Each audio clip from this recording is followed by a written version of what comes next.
ऐसा कौन सा रहस्य है जिसके कारण अपनी एक छलांग से समुद्र को पार करने वाले हनुमान जी वाली से डरने और छिपने वाले सुग्रीव के सेवक बने हुए हैं?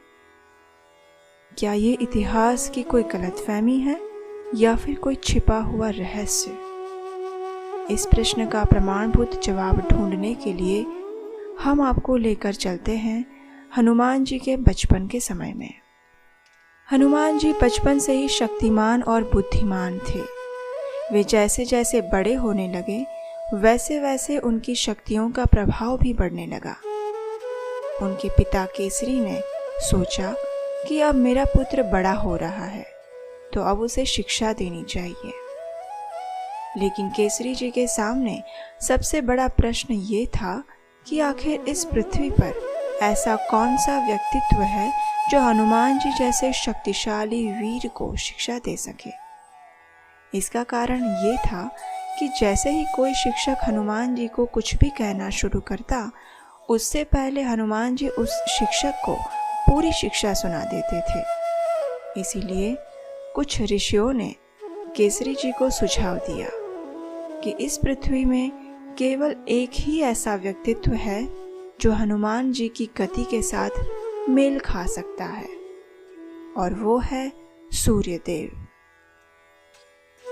इसीलिए हनुमान जी को शिक्षा ग्रहण करने हेतु सूर्यदेव के पास भेजा गया।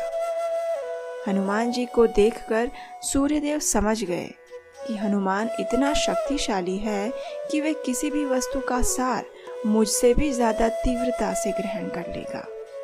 इसलिए सूर्यदेव ने हनुमान जी के सामने कुछ शर्त रखी। सूर्यदेव ने हनुमान जी से कहा, हनुमान, मैं तुम्हें शिक्षा देने के लिए तैयार हूँ। मैं तुम्हें परा और अपरा सभी विद्या का ज्ञान दूंगा, लेकिन मेरी कुछ शर्तें हैं।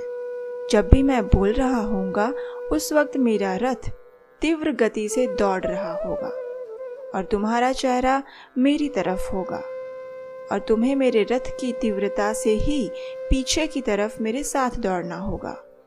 इस प्रकार जैसे तुम पीछे की तरफ दौड़ोगे, तुम्हें वो सारी विद्या याद रह जाएगी जो मैं तुम्हें सिखाऊंगा। हनुमान जी ने सूर्यदेव की इस शर्त को मान लिया और सूर्यदेव ने उनकी शिक्षा प्रारंभ की। शर्त के अनुसार ही सूर्यदेव अपने रथ पर तीव्र गति से दौड़ रहे थे और हनुमान जी सूर्यदेव की तरफ देखते हुए पीछे दौड़ रहे थे।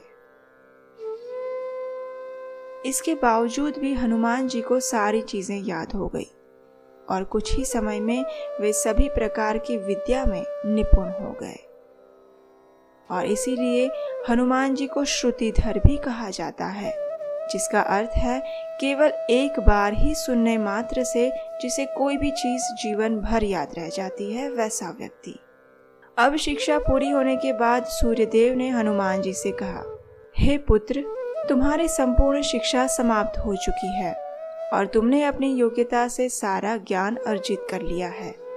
अब एक आदर्श शिष्य की तरह तुम्हें गुरु दक्षिणा देनी चाहिए।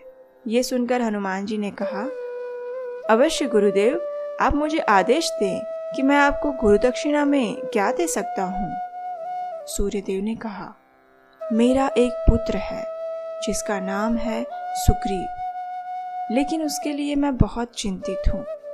मुझे नहीं पता कि आने वाले भविष्य में वो अपने भाई वाली के साथ की गई शत्रुता में कैसे लड़ पाएगा, क्योंकि वाली बहुत ही शक्तिशाली है जबकि सुग्रीव इतना शक्तिशाली नहीं है। इसलिए मैं तुम्हें प्रार्थना करता हूँ कि तुम जाकर उसकी सेवा करो और उसकी रक्षा करो। अगर तुम ये कर सकते हो तो मैं सदैव तुम्हारा आभारी रहूंगा और वही मेरे लिए गुरु दक्षिणा होगी। ये बात सुनकर हनुमान जी ने वचन दिया कि वो अपना पूरा जीवन सुग्रीव की सेवा करेंगे, और यही कारण था कि हनुमान जी महावीर, पराक्रमी, तेजस्वी, बुद्धिशाली और समर्थ होने के बावजूद भी वे सदैव सुग्रीव के अत्यंत विनम्र सेवक बने रहे, क्योंकि उन्होंने अपने गुरु को वचन दिया था। दोस्तों, जब भी हनुमान जी की शक्तियों के बारे में बात आती है तो अक्सर उनकी शारीरिक ताकत की चर्चा होती है, लेकिन हनुमान जी की वास्तविक शक्ति एक ये भी है कि अपने दिए हुए एक वचन को पूरा करने के लिए वे उम्र भर उनसे भी कमजोर सुग्रीव की सेवा करते रहते हैं। इसी को विनम्रता कहते हैं। शारीरिक शक्तियों को तो मनुष्य अपने बल और ताकत से आसानी से अर्जित कर सकता है, लेकिन असली ताकत मन की होती है। जिसने अपने मन को जीत लिया, उसने समग्र सृष्टि पर जीत प्राप्त कर ली।